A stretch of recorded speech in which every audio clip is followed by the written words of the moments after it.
اهلا بيكم في فيديو جديد، اتمنى تكونوا بخير.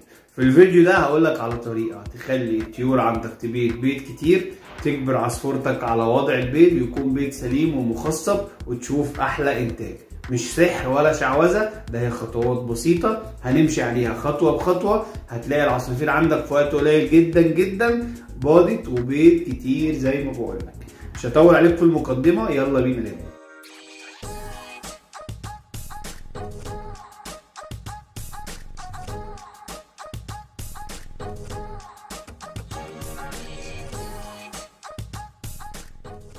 زي ما عرفنا في المقدمة ان الفيديو دوت عن ازاي تجبر طيورك على وضع البيض ويكون بيض زي ما قلنا سليم ومخصب ويكون عدد كبير. في البداية كده عايزك تكون عارف ان الفيديو ده يعتبر تكملة للفيديو اللي عملناه او جزء تاني للفيديو اللي عملناه اللي هو اسباب بتمنع الطيور من وضع البيض.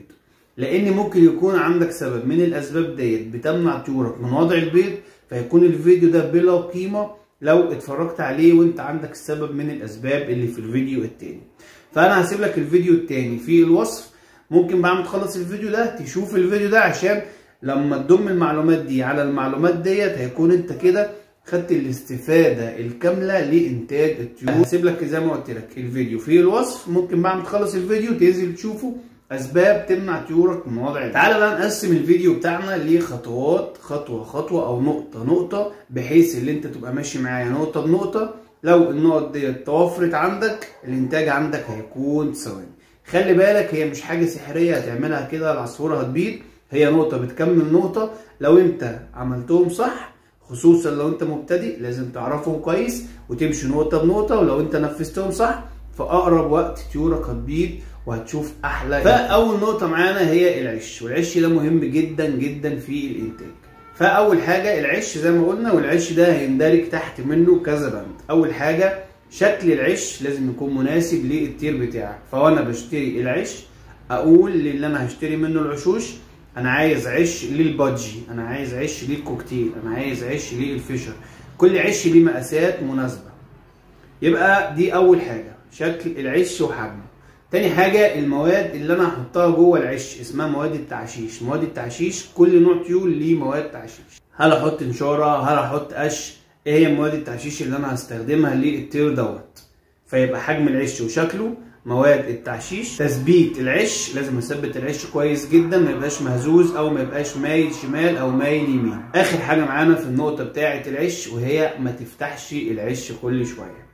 لما تثبت العش وتتاكد اللي هو ثابت تماما زي القفص ثابت تماما ما بيتحركش، ما اقعدش افتح في العش واقفله، لان ده هيأثر على الانتاج بالسلب، لان بيسبب ذعر وخوف وقلق العصفوره منك، فهتخاف من العش ومش هتخش. فدي اول نقطه معانا هي العش. خلي بالك هما 4 نقط، يعني انا مش هطول عليك في النقطه الثانيه اللي معانا هي توالف الزوج اللي عندك. لازم تتاكد ان الزوج اللي عندك اصلا متوالفين، يعني زي ما قلنا او زي ما شفت في الفيديو اللي احنا قلنا عليه ان الجوز دوت جاهز، سنه متقارب، قادر على التزاوج، وفي نفس الوقت يكون جوز متوالف. يعني ايه متوالف؟ يعني بتشوف الذكر بياكل الانثى والعكس، بتلاقيهم بيدعبوا بعض بيلعبوا مع بعض، مفيش مشاكل. ما تجيش الانثى تقف جنب الذكر تلاقي بيضربها او تلاقي صوت عالي. الحاجات دي كلها بتدل على ان مفيش توالف بين الذكر والانثى. لكن لما تلاقيه بياكلها، تلاقي العصفوره دخلت جوه العش والذكر واقف بره، تلاقيه بيداعبها. كل الدلائل اللي بتدل ان العصفور دوت متوالف مع الانثى بتاعته،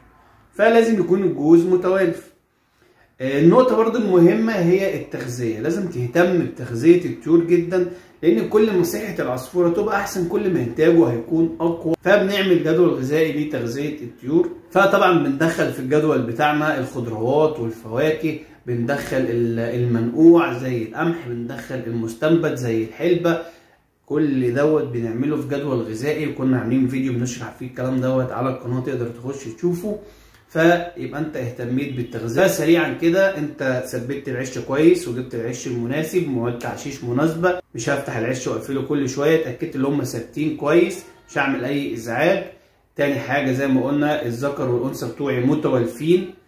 تالت حاجة هي التغذية، ههتم بتغذيتهم كويس جدا، وزي ما قلنا هندخل العناصر والفيتامينات الكامله. الحاجه المهمه برضه هو عظم السيبيا. عظم السيبيا او المحار زي ما بيقولوا عليه، العظمه ديت بنشتريها من اي محل مستلزمات طيور، وبتعلقها جوه القفص وبتفضل في القفص بصوره مستمره، وكل ما بتخلص بجيب غيرها، يعني ما بشيلهاش نهائي. العظمه دي بتحتوي على كربونات الكالسيوم بنسبه عاليه جدا، وفيها املاح معدنيه بنسبه عاليه جدا، فبتساعد الانثى تحديدا في تكوين البيضه، لان قشر البيض زي ما قلنا بيتكون من الكالسيوم وكربونات الكالسيوم. فالحجر دوت او عظم المحار ده بيفيد جدا في تكوين البيضه، فبتلاقي الانثى وقت تجهيز العيش بتاكل منه بصوره غير طبيعيه، برضو الذكر بياكل منه. فده طبعا من الحاجات المهمه جدا، واللي برضو بتفيدنا بعد كده ان الاهالي ما تملحش من الزغاليل، يعني ينتفوا ريشهم ونخش في قصص تانية. برضو عظم السيبيا دوت مهم جدا. النقطة اللي معانا بعد كده وهي برضو من النقط الأساسية هي تحفيز الذكر على التزاوج. ازاي احفز الذكر اللي عندي على التزاوج؟ وده بيندرج تحت منه كذا نقطة. أول نقطة هي إن أنا أديله محفزات، والمحفزات دي في منها طبيعية وفي منها صناعية. الصناعية هشتريها من أي صيدلية بيطري، هقول له أنا عايز إيه؟ محفز تزاوج. هيقول لك المحفز اللي عنده ايه، وطبعا المستورد بيكون افضل، وهيقول لك طريقه استخدامه ازاي. المحفزات الطبيعيه زي الجرجير، زي اللي انا اقدم برسيم، زي اللي انا اقدم جزر مبشور، زي اللي انا اقدم فلفل، كل ديت حاجات او اكلات بتحفز على التزاوج. يبقى ديت من ناحيه المحفزات. في برضو تحفيز عن طريق سماع الصوت. في اصوات كتير على اليوتيوب، وفي فيديو داخل القناه عن صوت تحفيز.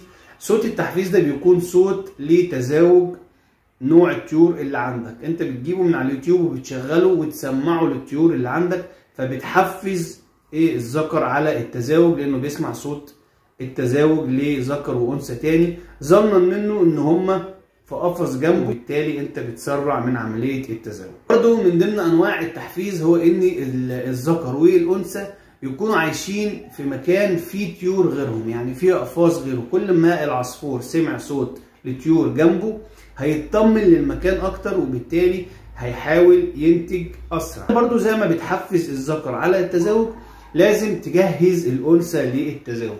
طيب اجهز الانثى ازاي للتزاوج؟ اول حاجه المكسم او الوقافه اللي هم واقفين عليها لازم اتاكد انها ثابته كويس، لان الذكر لما بيمسك فيها في عمليه التزاوج لو هي متحركه البيض ممكن ما يتلقحش، وبالتالي يطلع البيض فاضي او عمليه التزاوج ما تتمش بصوره صحيحه.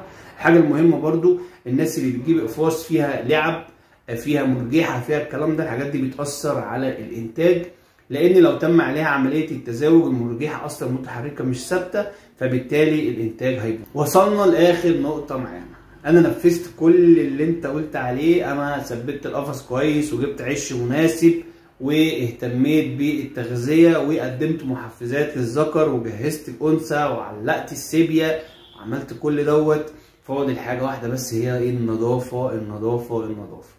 كل ما كانت بيئه العصفور او القفص اللي هو عايش فيه تحديدا نضيف، انت مهتم بالنظافه، بتنظف كل يوم الدرج بتاع القفص وبترجعه تاني، بتهتم بنظافه المسقى والاكلات، كل دوت بيساعد على صحه عصفور جيده قويه قادر على التزاوج بدون اي مشاكل. في ناس بتنتج طول السنه. طب ازاي بتقدر تنتج طول السنه من العصفور دوت من غير ما ترهق العصفور، من غير ما تتعبه، من غير ما تاثر على صحه العصفور؟